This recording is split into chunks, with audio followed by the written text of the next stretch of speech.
देखिए पहले इसमें क्या है, पहले जो यहाँ पे है इसको बोलते हैं योनि, ठीक है ना, योनि, वेजाइना भी हम लोग बोलते हैं इसको। इसके बाद होता है सर्विक्स, इसको बाद होता है सर्विकल कैनाल होता है, एक कैनाल जो पाइप जैसा संरचना होता है, नली जैसा संरचना होता है। इसमें देखिए एक अंडाशय होता है और इसको बोलते हैं फैलोपियन ट्यूब, जिसको अंडवाहिनी हम लोग बोलते हैं, ठीक है। और इसमें देखिए इसमें ओवरियन होता है, ठीक है ना, और एक में फिम्ब्रियन होता है, फिम्ब्रिय।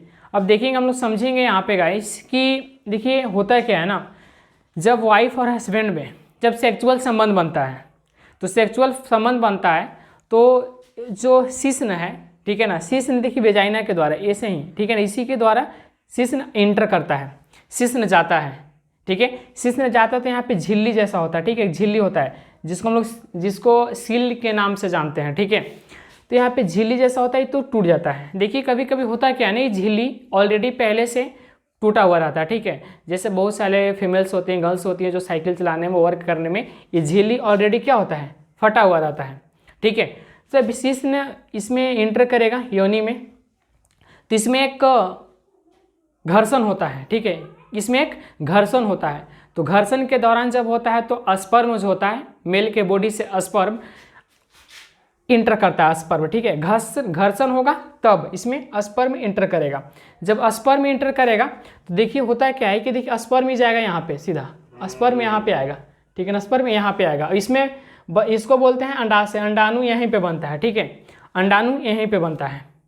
जब अंडाणु यहाँ पे बनता है तो यहाँ पे स्पर्म यहाँ पे आ गया। जब अंडाणु और स्पर्म जब मिलता है तो निषेचन होता है। निषेचन कहाँ होता है, फैलोपियन ट्यूब में। आप याद रखिएगा कि फर्टिलाइजेशन का जो प्रोसेस होता है फीमेल में, वो कहाँ होता है, तो फैलोपियन ट्यूब में होता है, जिसको हम लोग अंडवाहिनी बोलते हैं।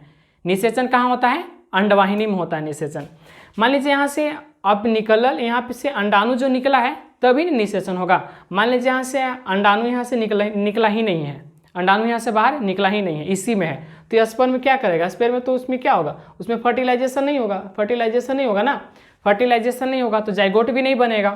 तो इसमें होता है कि जब स्पर्म भी ना मिले, कभी कभी होता है कि जब स्पर्म ना मिले तो जो होता है ना, एक टाइम से, एक पीरियड टाइम होता है 28 या 30 दिन का पीरियड चलता है। तो उसी के दौरान देखिए इस नली से क्या होता है, आपका जो ब्लड होता है, ठीक है ना, एक नियत टाइम पे वो ब्लड आ जाता है, जिसको हम लोग मासिक चक्र बोलते हैं या तो माहवारी बोलते हैं, ठीक है। कब आएगा, जब स्पर्म और अंडाणु के साथ संबंध नहीं बनेगा तब, ठीक है, वो क्या करेगा, सीधा आ जाएगा, ठीक है ना, वेजाइना के रास्ता से नीचे आ जाएगा, जिसको माहवारी भी बोलते हैं, शॉर्ट में हम लोग MC बोलते हैं, ठीक है, आप जानते होंगे। देखिए ये जो होता है यहाँ पे एक फिंगर लाइक प्रोजेक्शन होता है, ठीक है ना, ये क्या होता है, फिंगर लाइक प्रोजेक्शन होता है, समझ गए। तो देखिए ये इसको होता है यूट्रस। जब अब फर्टिलाइजेशन कभी कभी हो गया, मान लीजिए फर्टिलाइजेशन नहीं हुआ तो क्या, ये तो अंडाणु आउट करेगा बॉडी से, ठीक है ना, और कभी फर्टिलाइजेशन हो गया तो देखिए यहीं पे बनता है जाइगोट, ठीक है ना, इसको एम्ब्रायो भी हम लोग बोलते हैं, एम्ब्रायो फिर बनता है, जाइगोट से डेवलप करेगा एम्ब्रायो में, ठीक है। जब एम्ब्रायो बनेगा तो यहाँ पे माँ के गर्भ में हो सकता है 9 महीना अप्रोक्स, ठीक है ना, 9 मंथ यहाँ पे बच्चा रहता है। जब तक बच्चा माँ के गर्भ में है उसको हम लोग एम्ब्रायो ही बोलते हैं। जब बच्चा माँ के गर्भ से आउट करता है तो उसको हम लोग बोलते हैं, एक शिशु के नाम से हम लोग देते हैं, शिशु बोलते हैं हम लोग, ठीक है। तो यहाँ पे देखिएगा, कहने का मतलब यही है कि सेक्सुअल संबंध बनता है, इसमें जो शिश्न है इसमें आउट करता है योनि में, तो एक घर्षण होता है, ठीक है ना, घर्षण समझ रहे हैं ना, हाँ समझ रहे होंगे, मुझे पता है। तो घर्षण होता है, तो घर्षण होने के दौरान इस पर स्पर्म मेल के बॉडी से आउट कर जाता है, चल जाता है। तो स्पर्म यहाँ तो आ गया। जब अंडाणु और स्पर्म में जब निषेचन दोनों मिलन हो गया तो समझिए कि वो फीमेल प्रेग्नेंट हो जाएगी, ठीक है। यहाँ पे अब ये भी अब मैं बताया कि फर्टिलाइजेशन का जो प्रोसेस होता है वो अंडवाहिनी में होता है, ठीक है, फैलोपियन ट्यूब में, इसमें होता है, देखिए अंडवाहिनी, ठीक है, इसमें निषेचन होता है, इस रास्ता में अंडवाहिनी हम लोग इसी को बोलते हैं, समझ गए।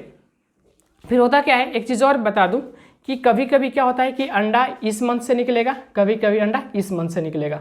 मान लीजिए जनवरी इससे तो फरवरी इससे, फरवरी इससे तो मार्च इससे, ठीक है, मतलब अल्टरनेट निकलता है, कभी इस मंथ से कभी इस मंथ से। दोनों अंडाणु से अंडाशय, दोनों अंडाशय से अंडाणु नहीं निकलते हैं, ठीक है ना, यहाँ पे याद रखिएगा, दोनों अंडाशय से अंडाणु नहीं निकलते हैं। कोई भी जो भी होगा एक ही अंडाशय से अंडाणु निकलेगा, कभी इससे निकलेगा कभी इससे निकलेगा, समझ गए ना। जनवरी इससे तो फरवरी इससे, समझ गए। तो देखिए यहाँ पे एक झिल्ली लाइक होता है, वो तो मैं बता ही दिया कि झिल्ली जिसको देहाती भाषा में सील के नाम से भी जानते हैं, ठीक है ना। तो यहाँ पे झिल्ली होता है। अब झिल्ली जो होता है कभी कभी जो होता है ना, जैसे सेक्सुअल संबंध बनने के दौरान ये झिल्ली फट जाता है तो ब्लडिंग होता है, तो ब्लडिंग होता है तो हमें अभी तो वैसा नहीं माना जाता है। हम लोग शिक्षित बच्चे हैं, शिक्षित आप लोग भी बच्चे होंगे, हम लोग भी जान रहे हैं और मैं भी आपको शिक्षा दे रहा हूँ कि कभी कभी होता है कि झिल्ली नहीं खुला हुआ रहता है, झिल्ली पहले से टूटा हुआ रहता है। तो पहले से टूटा हुआ रहता है तो ऐसा मतलब नहीं है कि वो पहले ही से किसी के साथ संबंध बना चुका है, तो ऐसा नहीं होता है, ठीक है। संबंध नहीं बनते हैं, कभी कभी क्या होता है कि गर्ल्स लोग जो होती हैं साइकिल चलाती हैं, वर्क करती हैं, तो झिल्ली क्या होता है, झिल्ली टूट जाता है, ठीक है ना। तो जब गर्ल्स लोग वर्क करती है तो साइकिल चलाती है, बहुत सारी लड़की काम करती हैं, तो झिल्ली अपने आप टूट जाता है, ठीक है। तो आप लोग समझदार हैं, जब वैसा समय आए आपके साथ ब्लीडिंग ना हो तो गलत चीज़ नहीं सोचना है, ऑलरेडी पहले से टूट भी जाता है, ठीक है ना, जिसको सील के नाम से जानते हैं। चलिए आप लोग बहुत चीज़ सीख लिए हैं, ठीक है ना। अब इसमें इसको बोलते हैं यूट्रस, जिसको हम लोग गर्भाशय के नाम से जानते हैं, ठीक है। तो बच्चा आपका गर्भाशय में ही पलता है। बच्चा कितना में रहता है, तो 9 महीना के आसपास आपको जो बच्चा है वो माँ के गर्भ में रहता है, ठीक है। इसको अंडाशय बोलते हैं। एक चीज़ और है कि अंडाशय से क्या निकलेगा, तो अंडाशय से अंडाणु निकलेगा, ठीक है। ऐसे पूछा जा सकता है कि अंडाणु कहाँ से निकलता है, तो अंडाणु अंडाशय से निकलता है, ठीक है। अब निषेचन की प्रोसेस कहाँ होता है, फर्टिलाइजेशन की जो प्रोसेस है, निषेचन की प्रक्रिया है, वो मादा शरीर के किस अंग में होता है, तो हम लोग समझ ही रहे हैं कि जो फीमेल रिप्रोडक्टिव पार्ट होता है उसके अंग में कहाँ होता है, फेलोपियन ट्यूब में निषेचन होता है। कहाँ होता है, अंडवाहिनी में। देखिए यहाँ पे होता है निषेचन की क्रिया। निषेचन की क्रिया हो जाएगा तो धीरे धीरे इसमें अप्रोक्स 72 आवर्स, ठीक है ना, 72 घंटा के आसपास में आपको यहाँ आएगा, और यहाँ धीरे धीरे क्या हो जाएगा, आपका बच्चा डेवलप करना स्टार्ट हो जाएगा। और जब आपके माँ के घर में जब बन गया, ठीक है ना, तो उस लेडी को, उस फीमेल को MC नहीं होता है, ठीक है ना, MC नहीं होता है।